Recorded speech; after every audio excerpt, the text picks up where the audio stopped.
Hi hello नमस्कार. कशात सर्वजण मस्त आणि मजेतच असाल. मी काजल तुम्हा सगळ्यांचं परत एकदा आपल्या आजच्या छोट्याशा ब्लॉगमध्ये अगदी मनापासून स्वागत करते. तर ज्यावेळेस आपण एखादी गोष्ट करतो आणि ते आपल्याकडून डिलीट होते ना, तर त्यावेळेस खूपच जास्त वाईट वाटतं. तर मी म्हटलं घट आहे, बाकीचं तर काय नव्हतं, आजारी होते पण बऱ्यापैकी ठीक झाले होते घटाच्या आदल्या दिवशीच. तर म्हटलं कमीत कमी म्हटलं किचन तरी आपण साफ करून घेऊया, किचनची डीप क्लीन करूया. म्हणून फ्रीज पूर्ण घासून पुसून छान असा स्वच्छ केला. त्याच्यानंतर किचनमधलं सगळंच आवरलं, खाली घेऊन सगळं साफ करून परत आवरलं. आणि अक्षरशः हे व्हिडिओ माझ्या मोबाईलमध्ये शूटच झालेले नव्हते. मी म्हणते कॅमेरा चालू आहे आणि स्टोरेज फुल झाल्यामुळे त्याची एकही क्लिप आलीच नाही. एवढं मनापासून वाईट वाटत होतं की मी इतकं छान फ्रीज डीपली म्हणजे लाईट वगैरे लावून सगळं अगदी व्यवस्थित शूट केलं होतं, पण नाही झाला. ती जाऊ दे. आता मी खूप शोधला, म्हटलं माझा व्हिडिओ कुठे गेला, मी तर कालच शूट करून ठेवला होता. आणि बघते तर स्टोरेज फुलमुळं व्हिडिओ तर दाखवत होतं पण इकडे गॅलरीमध्ये आलेलाच नव्हते व्हिडिओ. तर जाऊ द्या. तर सकाळची एक छोटीशी या दुसऱ्या मोबाईलमधली क्लिप होती. 2 मोबाईल असल्यामुळं मग एका मोबाईलमध्ये कोणत्यात म्हणजे जो आधीचा आहे ना जुना, तर त्याच्यामध्ये आता बिलकुलच स्टोरेज नाही आहे, त्याच्यामध्ये व्हिडिओ क्लिकच नाही होते. आणि आज नेमकं त्याच्यातून करत होते, कारण रुद्र इकडे करत होता, देवपूजा त्याची चालली होती आणि त्यामुळं मग म्हटलं आपण इकडे करूया. तर पहिल्यांदा सकाळी तर मी माझं जे काही इथलं एक छोटंसं कपाट आहे बघा, पडद्याच्या थोडं साईडला भिंतीमध्ये, तर त्याच्यातल्या खालच्यात तर आम्ही चपलाच ठेवलेल्या आहेत, पण वरचे 3 कप्पे आहेत ना, एक तर मोकळाच, एकामध्ये मग मी सोफ्याचे कवर, त्याच्यानंतर बेडशीट वगैरे असलं ठेवलेलं आहे. आणि मला शोधायची एकच गोष्ट होती आणि त्याच्यामध्ये ते पूर्णच खाली घेतलं मी. मला सापडलं नाही ना एखादी वस्तू की मी ती पूर्णच खाली घेत असते आणि त्याच्यानंतर मग परत त्याच्या घड्या घालत बसा. तर आता इथे सगळ्या सोप्यांच्या कवरच्या ज्या घड्या आहेत ना त्या घालून घेते. तर काही सोप्याचे कवर माझे तर असे आहेत की मी ते वापरत पण नाही, पण तसेच ठेवलेत साठवून. फक्त थोडेसे जुने पण झालेत आणि लगेच सुरू आहे मनामध्ये की चला नवीन घेऊया. जसं की आता माझं खूप दिवसापासून चाललं आहे की मला स्कूटी घ्यायची, स्कूटी दसऱ्याच्या दिवशी वगैरे घेऊया. आणि तेवढे पैसे मी साठवलेसुद्धा आहे. पण माझा नवरा ना म्हणजे काहीच नाही, माझे काहीच नाही. म्हणजे मी काही पण घ्यायचं म्हटलं ना की कधीच त्यांना वाटत नाही की चला घेऊया. त्यांचं म्हणणं आहे की कशाला स्कूटी, काय गरज आहे, तुझी सगळी कामं घरून होत आहेत ना. तर घरून जरी सगळी कामं होत असली तरी एका दिवस इमर्जन्सी येतो असा की आपल्याला त्या दिवशी गरज असते, किंवा मग पुढेही. आणि ते म्हणतायत मग इथे कुठे, इतर इतकं ट्रॉफिक आहे आणि मी एवढे रिस्क नाही घेऊ शकत, असं झालं तसं झालं त्यांचं चालू आहे. ते बोलतायत आता की भरूच सोडलं ना मग घेऊ, आता नको.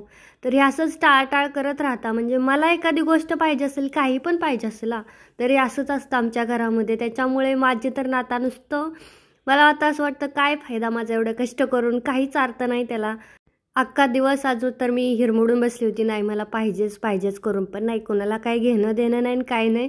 चला जाऊ दे, जे आहेत आता, जे असेल ते असेल, होईल ते. काही नाही, तुम्ही जरी आयुष्यात पैसे जरी कमवले ना तर निर्णय तुम्ही नाही घेऊ शकत. म्हणजे आपण छोटे छोटे निर्णय घेतो, आपल्याला एखादा ड्रेस पाहिजे तर आपण पटकन ऑर्डर करून घेऊ शकतो, पण मोठी एखादी गोष्ट घ्यायची असेल ना तर आपल्याला ह्याला विचारा, त्याला विचारा, तो तयार आहे का, हा तयार आहे का, त्याच्यानंतर आपल्याला मिळणार एखादी गोष्ट. तर हे असलं आयुष्यात ना नसायलाच पाहिजे. म्हणजे जाऊ दे, मला याच्यावरती काहीच बोलायचंच नाही. तर मागच्या व्हिडिओमध्ये एका मी रुद्र देवपूजा करताना दाखवलं होतं, तर मला 1-2 ताईंचं म्हणणं होतं की एवढ्या लहान मुलांना कसं काय देवपूजा करायला येईल वगैरे. तर मी या व्हिडिओमध्ये तुम्हाला दाखवण्याचा प्रयत्न करते. आणि मी माझं तिकडे एक मोबाईल लावला होता, मी दुसरा किचनमध्ये फ्रीज क्लीन करत होते. तोपर्यंत रुद्र म्हटला मम्मा मी देवपूजा करून घेतो, आपण दोघं मिळून करूया. म्हणजे मग मला पण कामाला लागायचं होतं, जास्त वेळ नव्हता, घट पण उद्या बसायचे होते. तर मोठं पण माणूस इतकं छान नसेल करत जेवढं रुद्र करतो देवपूजा छान. म्हणजे एवढं मन लावून तर नसेल, तर त्याला सगळं डिटेल, म्हणजे आपण आपल्यासोबत केलेलं असतं तर बघून बघून मुलं शिकून जातात. मी फक्त दिवाबत्ती आणि अगरबत्ती वगैरे धूप हे सगळं मी करते. आणि आपण काय करतो, फक्त झालं मंत्र म्हणतो, घंटी वाजवली, आपली झाली देवपूजा. पण त्याचं तसं नसतं, त्याला येत नाही तरी तो मोबाईलमध्ये देवाचं गाणं लावतो, परत ते संपेपर्यंत ते आरती ओवाळत राहतो. नाही, अजून संपलं नाही आरती म्हणतो. आणि इथेच बघा त्याच्या पप्पाला साधा देवाच्या पायासुद्धा कधी कधी पडत नाही, ते कधी म्हणजे त्यांना बिलकुल एखाद्या दिवस मी म्हटलं ना जावा आजच्या दिवस देवपूजा करा, तर त्याही त्यांच्याच्याने होत नाही. पण माझ्या रुद्रला मी ह्या सगळ्या सवयी लावलेल्या आहेत आणि शेवटी आपण काय सवयी लावतो ना ह्याच्यावरती सगळं म्हणजे आहे. अभ्यासातच हुशार असण्यापेक्षा बाकीच्याही गोष्टी, तसा आमचा रुद्र आगाव आहे बरं का. आणि पहिला नव्हता येत का, पण आता जरा खोड्या करायला शिकलाय तो. कारण आता आम्ही सारखंच म्हणजे त्याच्या मित्र पण भेटले हे सगळं त्याच्यामुळे.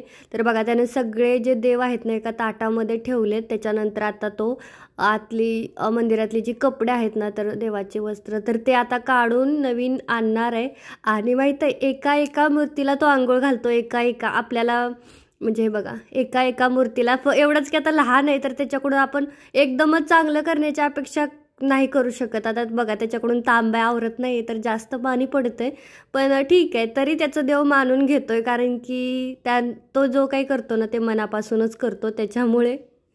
आणि बघा फायनली त्याला सगळं करायचं असतं. एकच मोर पीस आम्हाला इथं आल्यापासून सापडलाय.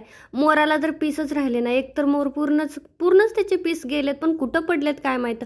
मला तर माझ्या टेरेसवरती हा एकच सापडला आणि जेव्हापासून आणलाय घरात तो रुद्राचाच झालाय. म्हणजे आपण हातच लावायचा नाही, अगदी हात टच जरी केला ना तरी त्याचं भीती वाटते त्याला की माझा तोडते की काय आता ही, त्याच्यामुळं ते त्याचंच सुरू आहे सगळं. आणि हे बघा मी म्हणते चला आपण मी तोंडाने म्हणते मंत्र आपण दोघं करूया, तर नाही त्याला मोबाईलमधलीच आरतीचं करायचं होतं. हे बघा त्याचं सुरूच राहतं आणि इथे ठेवायचं, माझ्या समोरच मोबाईल राहायला पाहिजे, मला सोबत करायचं आहे असं त्याचं चालू होतं. तर हे असं आहे बघा, आता ती पूर्ण संपेपर्यंत मला पण त्याच्यासोबत इथं करावं लागतं. तर चला आता आम्ही दोघंजण मस्त देवपूजा करून घेतो.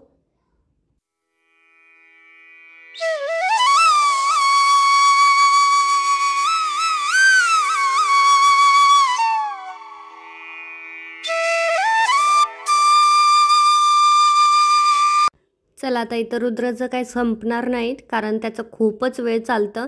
मी तुम्हाला अजून एक गोष्ट शेअर करते. तर तुम्ही म्हणाल ही आजार आहे, हिला दुखण्याचं काय पडलेलं नाही, हिला दुसऱ्याच पडलं आहे काय. तर बघा आपण म्हणजे आता मला वाटतं मी 2 वर्ष झालं कष्ट केले यूट्यूबवरती चॅनलचं म्हणजे ग्रो करण्यासाठी. आणि आता म्हणजे मागच्या आठवड्यामध्ये 11 तारखेलाच मला त्यांचा मेल आला होता सॅमसंगवाल्यांचा फ्लिपकार्ट थ्रू, की म्हणजे 20,000 रुपये देत होते. 18,000 2 रील बनवायचे होते, मोबाईल वगैरे ते स्वतः पाठवणार होते, मोबाईलचा शूट होतं सॅमसंगच्या. 2 रील बनवायचे होते, दोन्ही रीलचे मला 9-9 18,000 रुपये मिळणार होते. आणि मला ते म्हणजे करताच आलं नाही, कारण की फक्त मी ती जरी मी ॲड्रेस भरून दिला असताना तरी पण माझ्या चेहऱ्यावरती आजारीपणाची सगळी लक्षणं दिसत होती, किंवा मग ते व्यवस्थित शूटच झालं नसतं. आणि मग त्यांचं कसं असतं की त्यांना HD क्लॅरिटीमध्ये व्हिडिओ शूट पाहिजेत, किंवा मग जे काही तुम्ही दाखवताय ते अगदी क्लिअर दाखवलं पाहिजे किंवा व्यवस्थित आलं पाहिजे सगळं. आणि माझे तब्येत खराब असल्यामुळं मला ते घेताच आलं नाही आणि मी ते न घेतल्यामुळे माझे जवळजवळ 20,000 रुपयाचं नुकसान झालं होतं. कुठे चालला रे? किती दिवसानंतर चाला स्कूल? आली रिक्षा? नाही अजून, पूर्ण 10 दिवसानंतर. मागच्या सोमवारी अर्धी जाऊन आला, ती डायरेक्ट आज चाललाय पुढच्या सोमवारी. हाताला काय लागले रे रुद्र? सारखं रोज कुठं ना कुठं लागून घेतो. हे काय लागलं तुझ्या हाताला?